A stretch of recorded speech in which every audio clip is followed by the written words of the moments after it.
Morning everyone. আজকে বৃহস্পতিবার সকাল 9:45 এখন। অলমোস্ট ব্যাগ গোছানো রেডি, যেহেতু আজকেই ফিরে যাওয়া। এবারে অনেক কিছু জামা কাপড় আমি নিয়েছি, কিন্তু ওই বাড়িতে গিয়ে ফ্ল্যাটে যে আমি কোথায় এত জামা কাপড় রাখবো আমি জানি না, মানে সিরিয়াসলি আই ডোন্ট নো। কিন্তু নিয়েছি, একমাত্র বলেই এসেছিলাম আমার এই মুহূর্তের মিশন হচ্ছে পুরনো যা যা আছে সমস্ত কিছু পরে শেষ করে দিয়ে আবার নতুন কিছু ওখানে রিপ্লেস করা। সবটাই মোটামুটি গুছিয়ে নিয়েছি, শুধুমাত্র একটা জলের বোতল আমাকে নিতে হবে, বাকি অলমোস্ট আমার গোছানো কমপ্লিট। আজকে একটু এক্সাইটেড আছি। কেন এক্সাইটেড আছি সেটা পরে ডিসক্লোজ করব যখন সেখানে গিয়ে আমরা পৌঁছাবো। তো আজকে ব্লগটা চলুন শুরু করছি। জাস্ট এবার স্নানে বেরিয়ে যাব। প্রচণ্ড গরম আজকে এখানে, দুদিন হয়তো ছিল কিন্তু অতটাও ফিল করতে পারছিলাম না, কিন্তু আজকে বিভৎস গরম লাগছে এখানে। তো যদি আজকের ব্লগটা ভালো লাগে তাহলে অবশ্যই চ্যানেলটাকে সাবস্ক্রাইব করতে হবে, সঙ্গে থাকতে হবে, আর প্রচুর প্রচুর লাইক করতে হবে, কমেন্ট করতে হবে, আর অনেক মানুষের সঙ্গে শেয়ার করতে হবে। আই থিঙ্ক আপনারা কেউ শেয়ার করছেন না, তাই শেয়ারটাও ইকুয়ালি করুন যেরকমভাবে কমেন্ট করছেন, কারণ কিছুটা তো বন্ধুত্বের দরকার আছে, আরও নতুন নতুন মানুষজনের সাথে পরিচয়টা দরকার আছে। অনেকেই কমেন্ট করছেন না, তো তাদের নামগুলো আমি পরে বলবো, কারণ আমি জানি না আপনারা সুস্থ আছেন কি না। তো যদি আপনারা সুস্থ থাকেন তো দেন গুড, কোনো ব্যাপার না। আদারওয়াইজ একটু কমেন্ট করে মাঝে মাঝে কথা বলবেন, তাহলে ভালো লাগে যে না সবাই ঠিকঠাক আছেন। গরম পড়ে গেছে, আমার মিষ্টি দই খেতে ইচ্ছে করছিল। মিষ্টি দই নিয়ে একটা ঘটনা আছে, মোস্ট রিসেন্ট এটা ঘটেছে। তো আজকে রিনার জন্মদিন, রিনা আমাকে, ওকে আমি কিছু এখনও দিতে পারিনি, আমি জানতাম না ওর আজকে জন্মদিন বলে।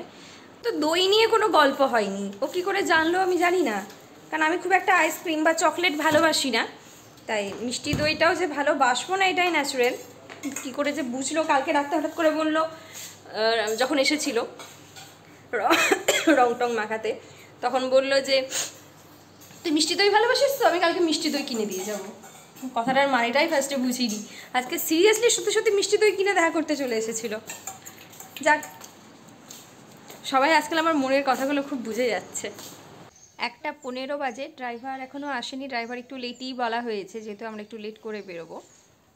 তো দুর্গা দালানি বসে আছি, প্রচণ্ড গরম আজকে। ভাগ্যিস চলে যাচ্ছি, এত গরম আজকে রাত্রেবেলায় এখানে ডেকা যেত না। ঘাম হচ্ছে না, এমন না যে প্রচণ্ড ঘাম হচ্ছে, ভীষণ ড্রাই একটা ওয়েদার, মাঝে মাঝে যদিও একটু হাওয়া দিচ্ছে। তবে প্রথম দিন খুব গরম লেগেছে, 2 দিন মাঝখানে রোদ ছিল, কিন্তু সেইভাবে গরমটা বোঝা যায়নি। আর আজকে তীব্র গরম এখানে, মারাত্মক। চটপট করে লাঞ্চটা করেই বেরিয়ে যাব। লাঞ্চের মেনুতে আজকে আছে ডাল, আলু পোস্ত, এঁচোড়ের তরকারি আর সর্ষে বাটা দিয়ে মাছ। সমস্ত আইটেমগুলি গরম হয়েছে, শুধু মাছটা আজকে টাটকা করা হয়েছে। 2:35 আমাদের বেরোতে বেরোতে 2:35 বাজলো। এরপর অনেকগুলো পরপর কাজ আছে, কাজগুলো শেষ করতে করতে আমাদের পৌঁছানো। ঠান্ডা করিস এই গরমে?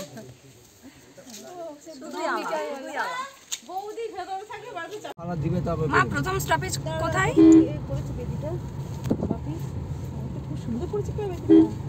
দেখতে পেলাম না, পরের বার এসে দেখা যাবে। পিছনটা তাকিয়ে দেখ একটু, ঘর তুলে। সিংহবাহিনী মন্দির না গেলে একদম আর মঙ্গে যে।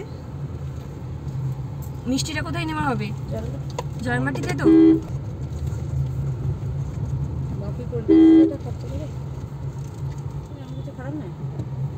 না, বললো যে মেশিনের কন্ডিশন তো ভালো আছে, বললো আমরা যেটা বাইরে থেকে বুঝবো, উনি তো সারান। ওই দুটো কি প্রবলেম আছে সেগুলো সার্ভিসিং করে দিয়ে ওখানে 200 টাকা এক্সট্রা নেবে। এখানেই কোনো একটা গাছে মা আসে প্রত্যেকবার, বাজ পরে কার মাথায় ভেঙে পড়েছে। গুলগুল পান্ডে।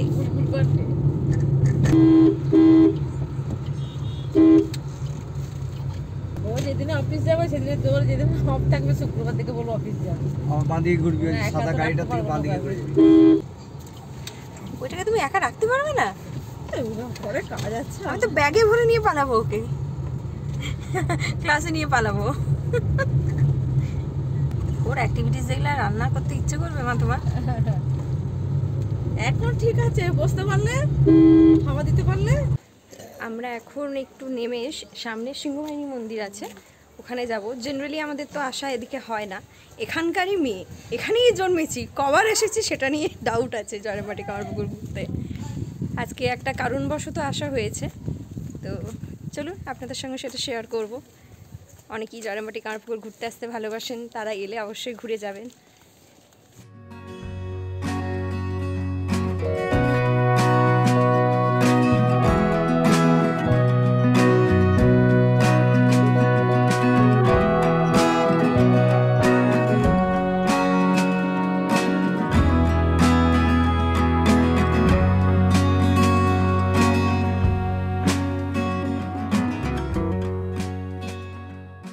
এটাই সেই সিংহ বাহিনী মন্দির।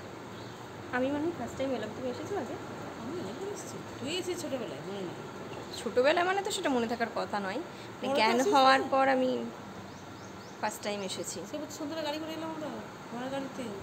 আমি আসি। তো মন্দিরটা অনেক বড়, বেশ ভালো লেগেছে। যারা জয়রামবাটি ঘুরতে আসেন, যে কোনো কাউকে যদি বলেন সিংহবাহিনী মন্দির কোথায়, তারা দেখিয়ে দেবে। অবশ্যই আসবেন, দর্শন করবেন। যে পুকুরটা একটু আগে দেখালাম ওইদিকে, যে ব্যাকে, ওখান থেকে একটু মাথায় জল নেবেন। মায়ের মাটি কত রাখা থাকে তো। এই যাক, যে আশা এখানে করছি মাটি রাখা সবার থাকে। ভালো লাগবে।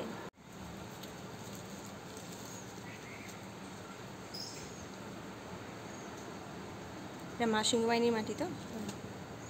মনরায়ও বলেছি একটু মাটি রাখতে পারে। বেশ ভালো লাগলো। ফার্স্ট টাইম এলাম তো আমি এখানে, ছোটোবেলায় এসেছি মা বলছে, কিন্তু আমার তো সেরকমভাবে মনে নেই একেবারেই।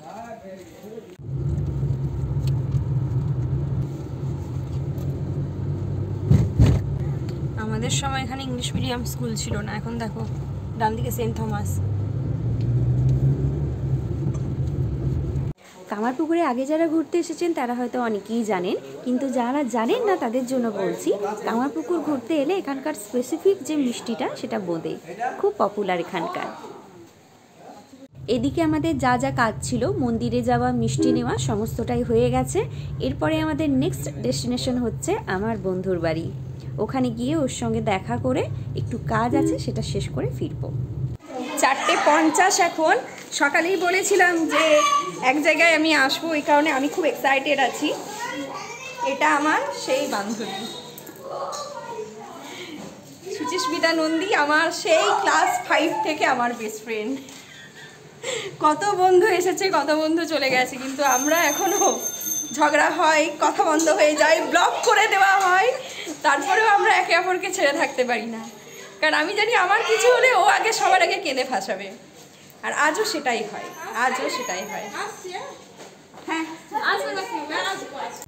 আরামবাগই আমার বন্ধুর বাড়ি। বন্ধুর বাড়ি থেকে ঘুরে জাস্ট এবার আমরা আরামবাগ ছাড়ছি। টাইম হয়ে গেছে 5টা, কিন্তু কাকু এত ভালো ড্রাইভ করেন, তাড়াতাড়ি আমরা পৌঁছে যাব। 2.5 ঘন্টা আশা করছি দেখাচ্ছে। তাই যদি সাঁতরাগাছিতে জ্যাম না থাকে তো, এই টাইমে না থাকতে পারে। মা কোথায় গেল? কেমন লাগলো আমার বন্ধুর বাড়ি? বাবা খুব ভালো, এতবার গেছে সুচি আমাদের বাড়ি। বিয়ের আগে তো বাদই দিন, যখন আমরা স্কুলে পড়তাম, টিফিনে হঠাৎ করে চলে গেলাম একবার বাড়ি সাইকেল নিয়ে। কিন্তু ওর বাড়ি আজকে এই অবস্থায় যেতে হবে মানে বুঝতে পারিনি, তবুও গেলাম, খুব ভালো লাগলো। সেটাই। ওর মায়ের সঙ্গে পরিচয় হয়ে গেল। আমার কিন্তু মাসিমণির সাথে পরিচয় ছিল না, মানে এত বছরও আমি রঘুমণ্ডল সাহের ওর বাপের বাড়িতে কখনোই যাইনি, দেশরাতে ওর বাপের বাড়ি। তো কিন্তু 21 সালে এসেছিলাম ওর এই আরামবাগের বাড়িতেই, মানে শ্বশুর বাড়ি যেটা। আর আজকে তো এসেছিলাম আমার নিজের কিছু বইপত্র নেওয়ার জন্য। তবে যদি পড়াশোনাটা সামনের দিকে আমি আরও এগিয়ে নিয়ে যাই, তাহলে হয়তো ওর কাছে আমার কিছু বোঝা টোঝার জন্য আসতেই হবে।